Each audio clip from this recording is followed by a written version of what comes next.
You're listening to Eyes on the Ground. I'm Slade Ham, comedian, writer, explorer. I'll be your host. There are several ways to be successful at something. Take stand-up.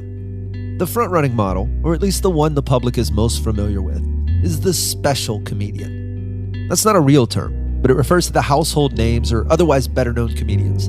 The ones who have an audience to deliver a new hour to at a consistently recurring frequency.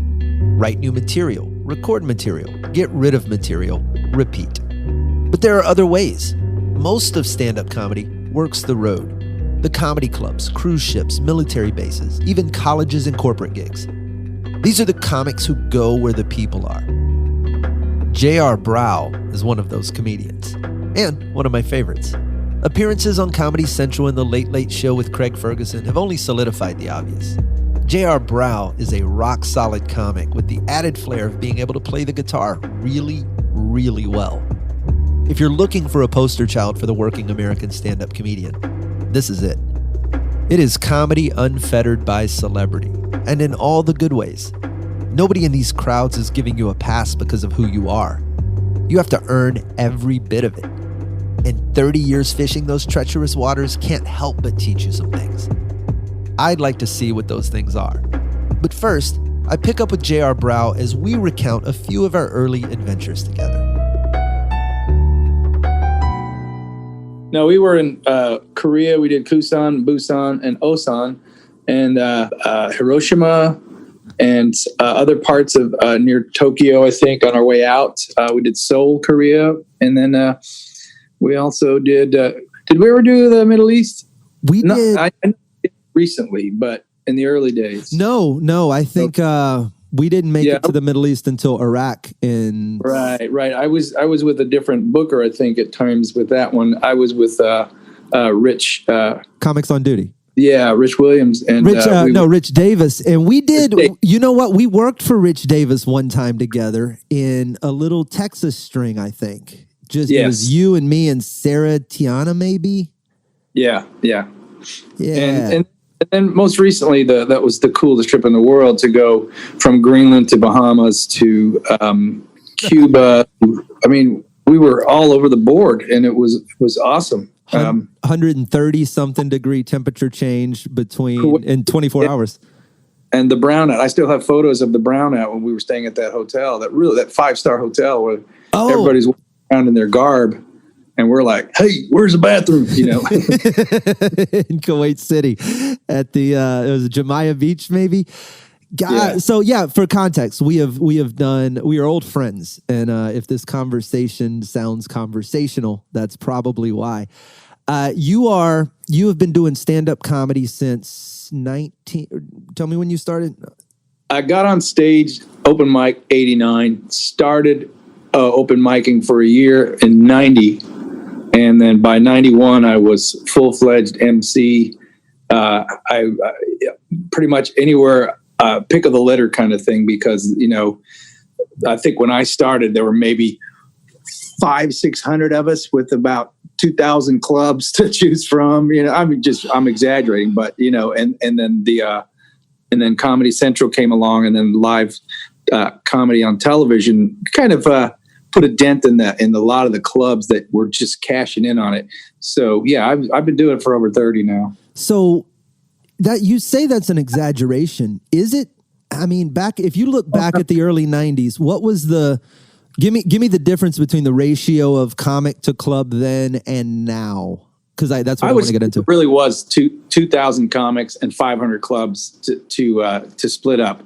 And right now, there's probably 20,000 people that call themselves comics, and maybe about 170 rooms at best. If I was, that's probably overestimating. But what do you do to stay ahead of the curve? If you start to see what the difference between the 90s and today, as you started to see the number of comics go up and the number of clubs go down, how do you stay ahead of that? Well, I would definitely panic if my book wasn't if I wasn't booked out at least 6 months in advance. And so I would really try to line up, you know, as much work as I could. And my trick was, back in the email days, was I wouldn't email them on Monday. I would email them because Monday they're fucking cleaning up.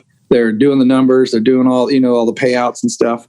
But Tuesday, they're kind of sitting pretty. They're hanging out. So I would send the email Monday night, and then they'd wake up first thing Tuesday, and I would almost 9 out of 10 times I'd get a response. And so I'd get these, I would blanket like 20 clubs in the country. And, it's like even with art, you draw 15 thumbnails, you're going to pick one. Right. And get one, that's pretty damn good, so the odds were I was going to get, and sometimes I'd get, 10, 15% return on the 20 emails. So I would just book the calendar up as much as I could. I also wasn't a dick, that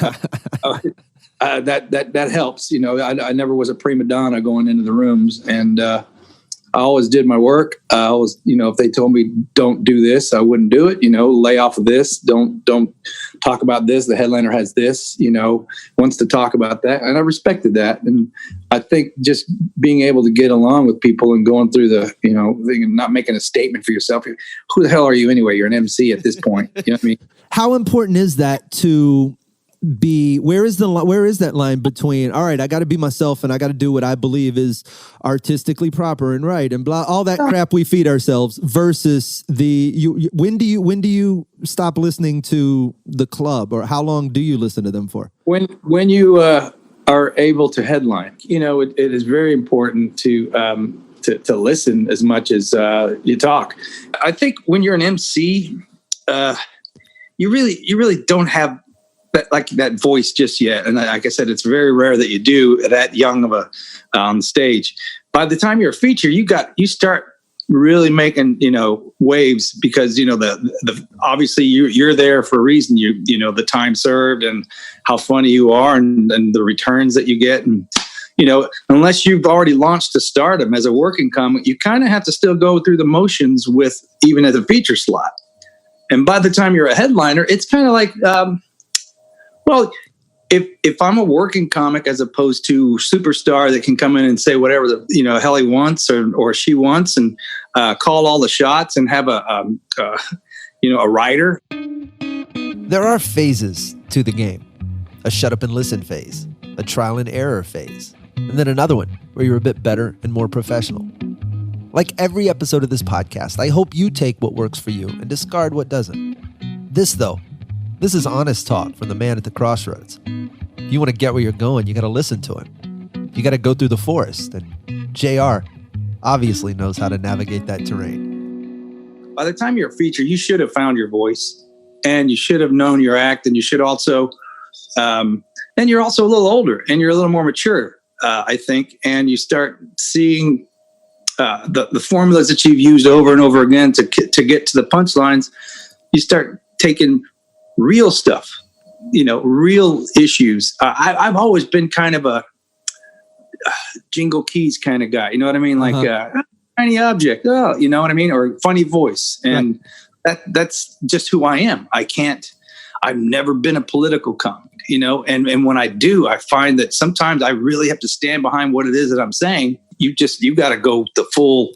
The audience knows when we're not committed. If we believe, at least I feel that way. If I believe for a percentage point that this joke might fail, they will suss that out. I think I've just always been kind of like everyman when it comes to comedy, and it really is a lot like the old guard, the way I think of in terms of comedy, and that's, you're up there to entertain them. Work your ass up. You know what? Be funny. You don't need to make a statement. And sometimes, that statement just comes. You can't help it. And then you really find it. But, enough about the Bush presidency. I remember an album for me. That whole Bush era made Dumber by the Decade. That whole time period. And I can't imagine the way times have changed now with all the sensitivity issues and the vileness and the like, standing up for such. I'm incredulous about all of it, and so I'm like, you can't say two things about something without somebody in the crowd going, hey, stick to your comedy, buddy. Well, is that so as you write now, as new material comes along, do you Do those ideas surface and you discard them, or do you just write in a different? I'm a son of a bitch. I'll still slip them in, but sometimes they'll be in song, and sometimes they'll be broken up throughout the act. So it's kind of like peppering or sprinkling, and it's almost like by the end of the show they get that I wasn't trying to slam one political leader versus another, or religion, or whatever it is that I'm, sprinkling. But it's just really, it's such a sensitive time these days that I've always just been able to stand up there and make people laugh. So I don't really have to grab a. I talk very specifically about personal stuff, but when it comes to ideas like that, there's just you don't win anything by turning certain people off unless there's purpose to it. I will never forget as long as I live, though, Slade. We were in Guantanamo Bay, and you were up there killing it. You were just killing that theater, and that one guy at the end of the table that was just so drunk, so inebriated, so out of it, but he kept heckling you, and remember you.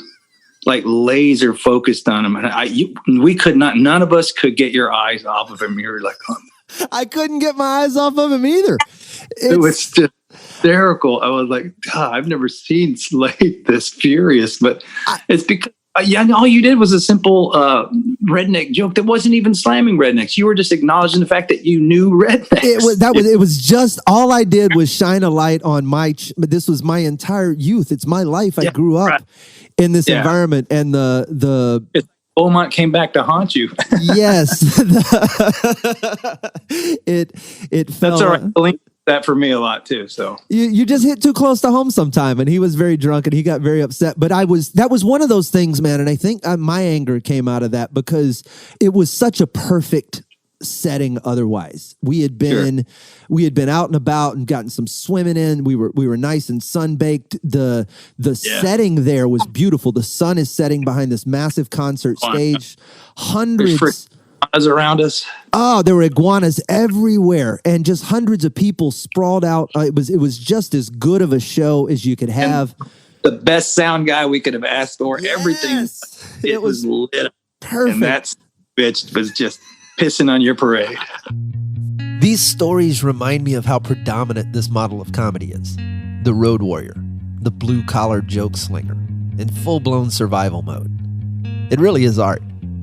JR incorporates music into his act, and among comedians you'll hear various takes on this. To some, it's hack, a cheat, a crutch, a thing you do because you don't have material. JR is an accomplished musician outside of comedy, but on stage he uses the guitar like a paintbrush, for accent. I've known and worked with him during stretches where he never picked the guitar up on stage at all. Now, it's sort of become part of the show again, which makes it difficult to maintain a cohesive identity. Are you a musician or a comedian? What does the crowd expect? I think JR has threaded that needle well, and I'm interested into how he views using the guitar as just part of who he is and how he communicates. I only put it back in because I needed more time because I was moving up to headliner. I put the guitar back in because I missed it, and it was never a crutch for me. It was always a very smooth flowing set for me. I remember when I first played. Do you remember Deja Vu in? Oh yeah, in Missouri. Yeah, yes, quite well. Freddie DeMarco, God bless him. I love him. We still talk every once in a while. But I remember the first time I went there, I just blew the doors off because I had the guitar throughout the show. Opened with it, did some jokes, did another song, did some jokes, boom. And it was a sprinkle. It was just boom. Freddie said, "Oh, you're going to be a fucking monster. You're going to fucking just for laughs." He had all this vision. And, I remember coming back to the room and I was growing a little on the road, and I came back and I tried a different set. And he said, Where's that? What happened to your set? He's like, where the fuck did it? He goes, you didn't pick up the guitar 20 minutes into the fucking act. And I was like, well, I had a point, and I was trying to, I had a stretch of material I was trying to do. And he's like, no, even if you say tip the waitstaff, write a fucking song about it. Like, he was so adamant about me playing stuff. So, you know, things like that. I think it's just intrinsic. It's something that's within me. I guess to me, comedy is music and music is comedy. And I think they're all kind of very, very well married to each other. It's an interesting thing to realize that it sort of comes full circle. When you first start out, you know, it's just, all right, I'll just write jokes. And then later on, you start to see some of these other people doing some other things. Like, I remember when, I owned a club when I used to book you. And the guitar I didn't book you because of the guitar, but I also knew for sure, like, you better bring the guitar. That's the club owner in me. The icing, for sure. But as an artist, you sort of realize, and I think I sort of saw that out there when we did Korea together. You played the guitar the first show, and then it never came back out unless we were in the hotel rooms hanging out. Like, it was just a fun thing for you to play with, but never was it necessary on stage. I tried to, well, that's the thing. I tried to build myself to the point where if I had to go into a situation where, let's say we're in the Middle East and, okay, you got to march across the sand for, 5 miles. And then we're going to pick up here and, we don't have a sound system. Well, right. What's bringing a Strat to there? Hey, guys, gather around real close. You can hear the, so that it was really about combat conditions and not necessarily just the military, but even shitty clubs and sound systems and whatever. So it was like, always have a grab bag with you. You know what I mean? And if it comes out, it does. If it doesn't, you know what? I wasn't feeling it. And that's part of the art. Was it when clubs would ask you to do that? And this will come back to the sort of the same we were talking about earlier with the booking situation. Club owners are club owners. Club owners have their priorities, and their priorities aren't ours. How do you not take that personally when, say, you send those emails in and you don't get any responses from a club who's working comics way less of a way lesser caliber than you? Well, at that point, if I haven't established a relationship with that club owner or booker and we can't come to any kind of agreement, then it would be that I would just not do the gig. But if somebody like say Alicia in Des Moines at Funny Bone, if she said, Jer, you got to bring a guitar. I know last time you came here, you killed and we loved it, but we love the guitar. You know what? That's kind of sentimental to me to hear that. Like, oh, well, hell yeah, I'll bring it even if I just serenade you in the goddamn office, So it just varies. I mean, I really... Does it let you ask for more? Does it put you in a category where you go, you know what? Yeah, I'll bring it, but it's I want more than the guy who's just talking on Friday. I never, funny, you bring up that, and I've never really even argued about money. I've never even asked for a raise. That's uncanny, I guess. On that note, I'll tell you this one. Randy and who is I can say this about Randy. Randy is the first guy legitimately that bumped me in pay without me asking for it. He did the same to me. But here's the thing. I told Robert Hawkins about that. And I go, do you think he did that on purpose, or was that an accidentally overpaid me, And Hawkins goes, well, next time you go there, you're in your office getting paid. And, at the end of it, go, hey, man, just slip him $100 bill. Go, hey, man, last time you overpaid me. And if he gives it back to you, then right? And I thought that's a fucking very smart idea. Hawkins is a problem solver. Isn't he? So I did that. I go, hey, Randy, I think last time you paid me too much. And I hand it to him. He goes, fucking cool. Imagine loving what you do so much that it has to occur to you that you haven't asked for a raise. This is working man's advice. You want to hit the road all romantically and trade your words for money in a bar tab? Well, this is what it looks like. I say this encouragingly because there is a reality to it. The level at which we get to walk in and dictate our terms is slightly higher than we usually pretend it is. So until we get there, it's going to be time spent in the trenches. JR has spent all that time, and then some. I like hearing stories of 30-year veterans having to learn new things. That's what determines who lives and dies around here. What has JR had to relearn? I give credit where credit is due. And before I worked for cruise ships, I had always had it up here, what I was going to do. And then I remember bragging to a couple of friends about, oh, I got 4 hours of material, no problem. I could wing this. And then I get on the ships and I realize how hard you have to work to get a laugh and a captivated audience like that. Uh-huh. And so I remember talking to Tom Foss earlier, and he showed me his set list, and he goes, "Make 3 of these. Just make 3 of these. Go up there and do your thing back there."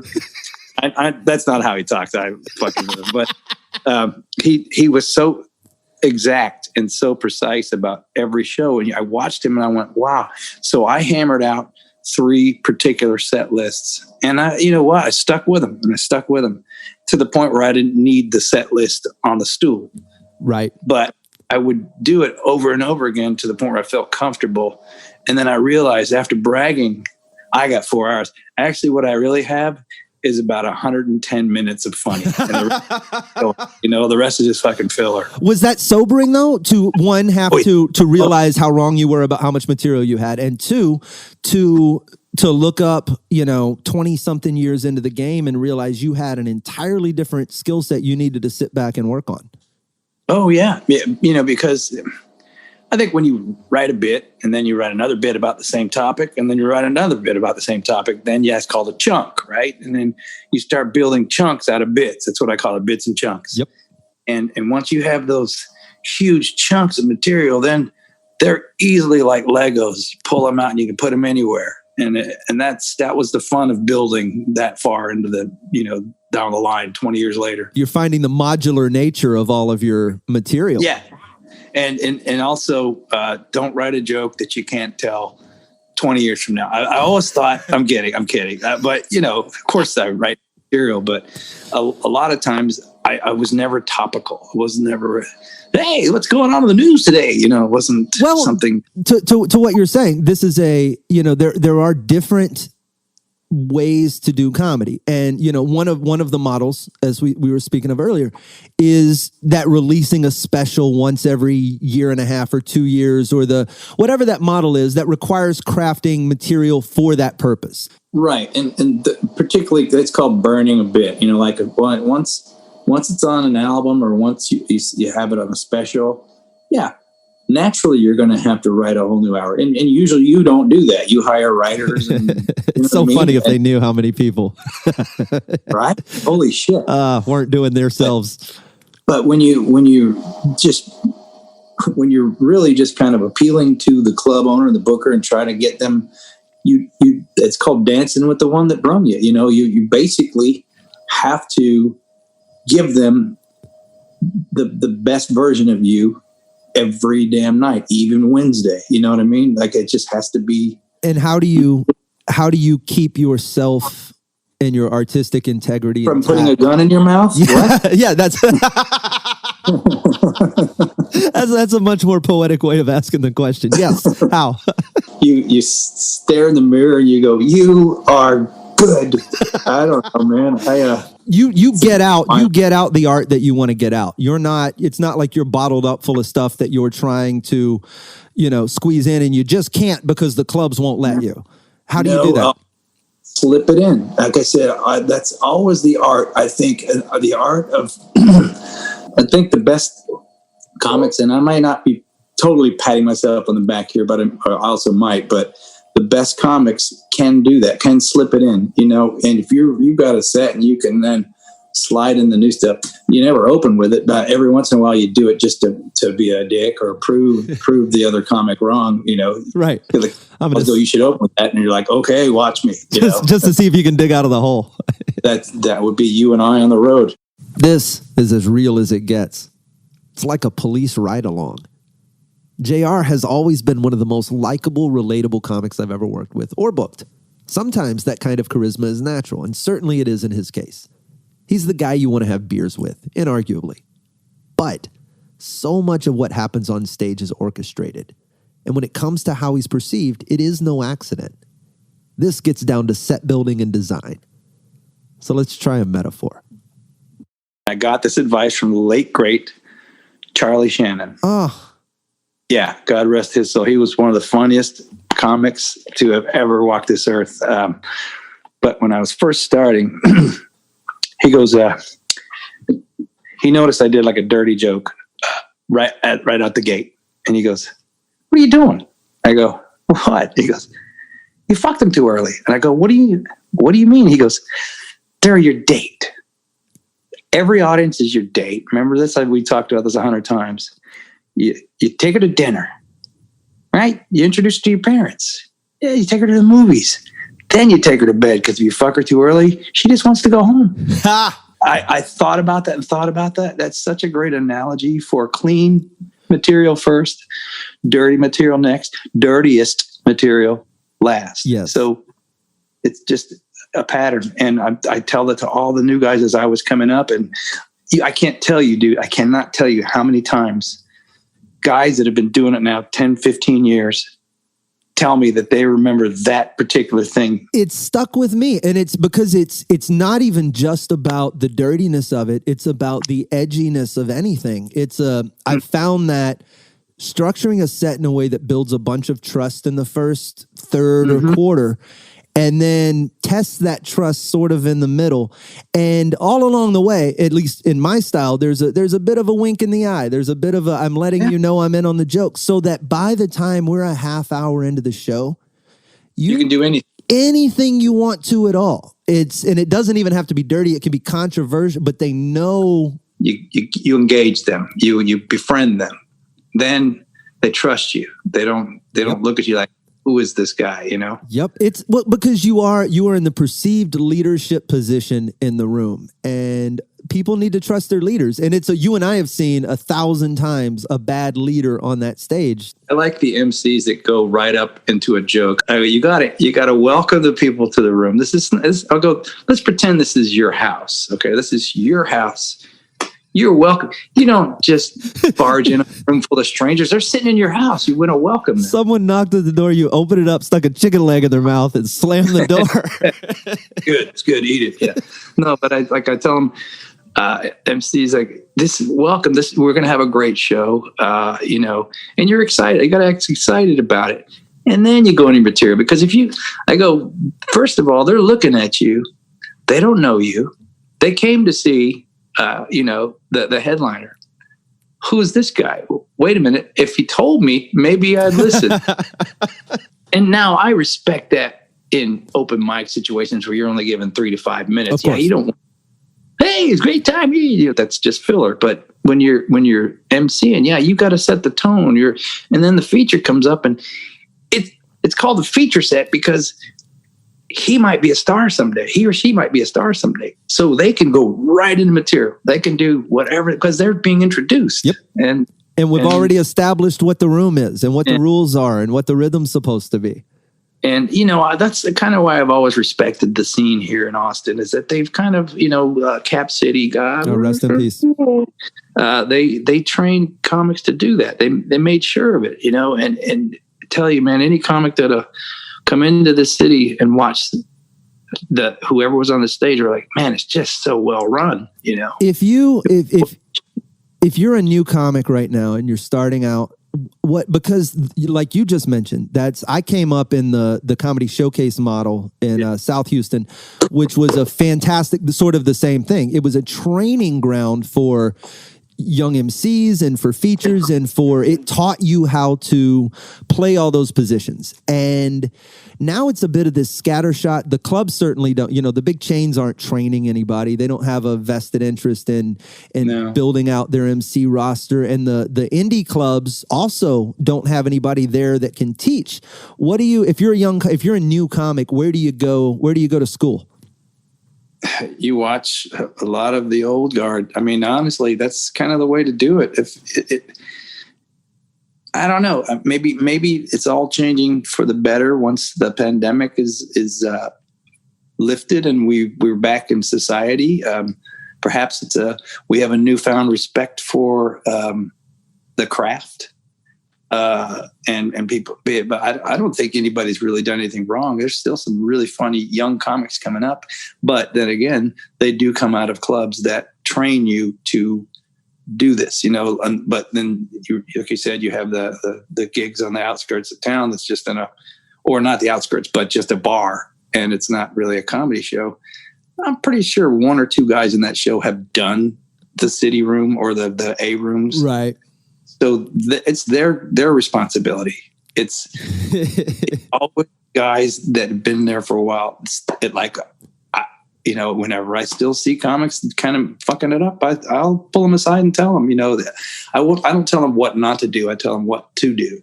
It's here's a hammer. Feel free to use that screwdriver if you want to, but I just want you to have this hammer in your pocket because you're never going to get that nail out of the wall with that screwdriver. Exactly. I have an old friend in the business, John O'Connell, and he would always say his approach was, here's what I do. Tell you what I do. Here's what I do, and that automatically puts it on him. It's a disarming way of giving advice. Yeah. Any parting advice for the artist? What would you pass along? Anything at all? Quit. It's over. Now that's actually the name of my book that we're going to be writing, and it really is kind of the ending of the show because I've often thought, sitting here since April, where am I going to go? But I've realized it's revitalized me in the way I think, and I think I'm going to be more honest when I get on that stage. I really do. I think I'm just not going to waste my time up there. Because that's what a professional does. It's a composite of skill sets that let you do this, all built up over decades of experience. And if that sounds like a long road to walk, good. It is. And that's the price of admission in the world of art. The concept of doing what you love is at the core of all of this, making it about the creative process and not the dollars. And the takeaway from time spent with J.R. Brow just reaffirms what's most important, committing to giving the audience the best version of yourself and letting the rest work itself out. If you'd like to know more about J.R. Brow, visit jrbrow.com. Eyes on the Ground is produced by me, Slade Ham. Additional production and music provided by Brian Carrion. To support future projects like this, please consider contributing to my Patreon or subscribing to me on all things social media at Slade Ham. SladeHam.